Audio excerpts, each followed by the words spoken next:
to in kuma an samu juna biyu su so su lalata shi ta fama da matsaloli daga wancan sai wannan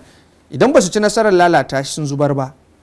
to sai kaga da yawa ai suna fama masu matsalar ashik suna fama da miscarriage wata ɗaya biyu shikenan sai su kama bleeding juna biyu ya zube wata kuma ana gane su ne shine wanda juna biyu yake zubewa sakamakon mafarki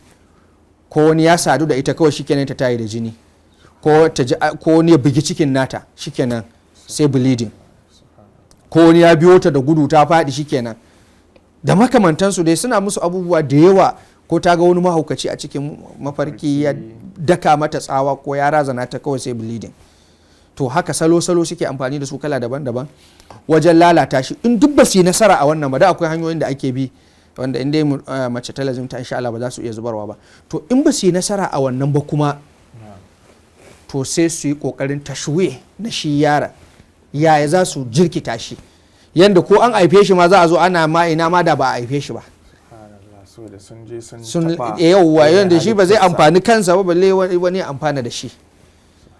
to da yawa yana da alaka da wannan kuma ma lil'asafi shadid kamar yadda nake faɗa da yawa suna da wannan matsalar a su kansu wasu san matsalar su ba kasa akwai mutanen da gashi fa su ga matsalar tasu ta bayyana amma ita wata gani take yi aibu ne a ce kamar ita tana fama da shedani ko tana fama da aljani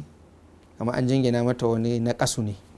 kuma ibtila'i ne haske mai leka gidan kowa Afirka TV TV3 tafarkin rayuwa.